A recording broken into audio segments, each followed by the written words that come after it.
इंदौर के धार स्थित भोजशाला परिसर को लेकर हाईकोर्ट में चल रही सुनवाई में आज मुस्लिम पक्ष ने अपने तर्क पेश किए। अधिवक्ता अशहर वारसी ने ऐतिहासिक दस्तावेजों और सरकारी रिकॉर्ड के आधार पर अपने दावे रखे। हाईकोर्ट में सुनवाई के दौरान मुस्लिम पक्ष के वकील अशहर वारसी ने दलील दी कि 1904 से पहले तक भोजशाला परिसर पर मुस्लिम समुदाय का कब्जा रहा है। उन्होंने 1935 के गजट नोटिफिकेशन का हवाला देते हुए कहा कि इस स्थल को मस्जिद के रूप में मान्यता दे दी गई थी और अन्य गतिविधियों की अनुमति नहीं थी। सुनवाई के दौरान कुरान, हदीस और अन्य धार्मिक दस्तावेजों के साथ सरकारी रिकॉर्ड भी पेश किए गए। वहीं एएसआई की ओर से वरिष्ठ अधिवक्ता सुनील जैन ने भी अपने तर्क रखे। बताया है कोर्ट का क्या रुख है? देखिए, कोर्ट का रुख अभी से बताना गलत भी होगा, क्योंकि कोर्ट सुन रही है पहले पूरी बातों को और उसके बाद फिर अपना फैसला देगी। जो भी फैसला देगी तो सामान्य उसको हम इवैल्यूएट करेंगे और फिर आगे बढ़ेंगे।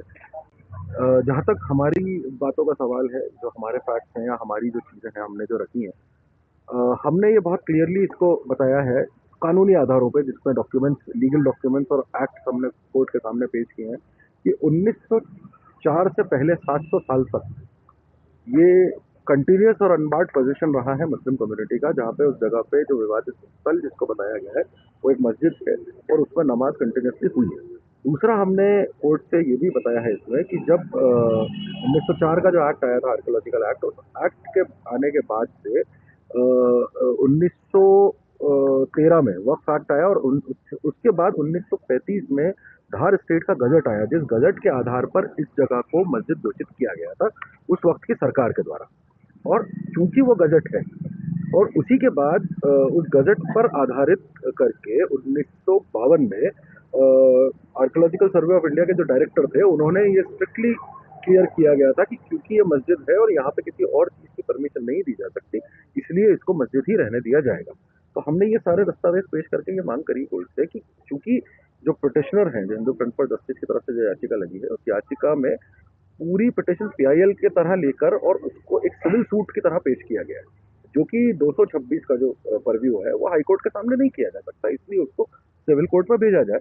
और वैसे भी हम नेसेसरी पार्टीज को हम ऑलरेडी सिविल सूट जो हमारा धार में पेंडिंग है, जिसमें 6 तारीख लगी है, सबको उसमें नोटिस हो चुके हैं। वहाँ पे सारी पार्टीज आकर अपना जवाब दें। सर, सम्रांग सूत्रधार एक किताब के माध्यम से हिंदू पक्ष ने कई तथ्य प्रस्तुत किए थे। क्या मुस्लिम पक्ष ने भी कुरान और हदीस के आधार पर कुछ ऐसे? देखिए, कुरान और हदीस के आधार पर हमने ये तथ्य जरूर पेश किए हैं कि कुरान और हदीस में मस्जिद क्या होती है और वो क्यों आवश्यक है इस्लाम के लिए। हमने उसके तथ्य जरूर पेश किए हैं, पर चूंकि हमारे पास कानूनन दस्तावेज हैं जिसमें गजट हैं, एक्ट्स हैं, उसके बाद हमारे पास ऑर्डर्स हैं, जिनको हमने पेश किया और इन्हीं के आधार पर हमने ये बताया है कि ये जगह हमेशा से मस्जिद ही रही है। 5 पिटिशन लगी थी टोटल जी। कितने पिटिशन पर सुनवाई हुई? देखिए, 2 पिटिशन में पिटिशनर्स ने सुनवाई कर ली है, 3 पिटिशन में बल्कि सुनवाई हो गई है पिटिशनर्स की तरफ से। रिस्पोंडेंट्स की तरफ से अभी होना बाकी है। इंटरवेंशन जो फर्स्ट पिटिशन थी हिंदू फ्रंट फॉर जस्टिस में, उसमें मैं इंटरवेनर था, तो उसमें इंटरवेंशन मैंने मेरा कंप्लीट कर लिया है आर्गुमेंट।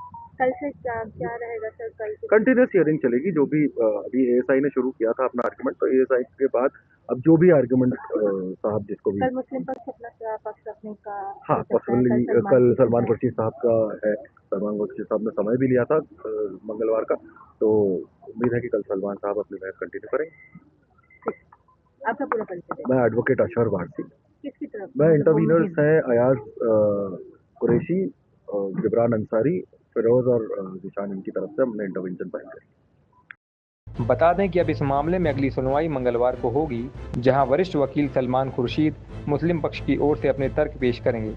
अदालत ने सभी पक्षों को दस्तावेजी साक्ष्यों के साथ अपने दावे स्पष्ट करने के निर्देश दिए हैं। पंजाब केसरी टीवी के लिए इंदौर से सचिन बहरानी की रिपोर्ट। हमसे जुड़े रहने के लिए हमारे YouTube चैनल को सब्सक्राइब करें और नई वीडियो की नोटिफिकेशन के लिए बेल आइकॉन को दबाएं।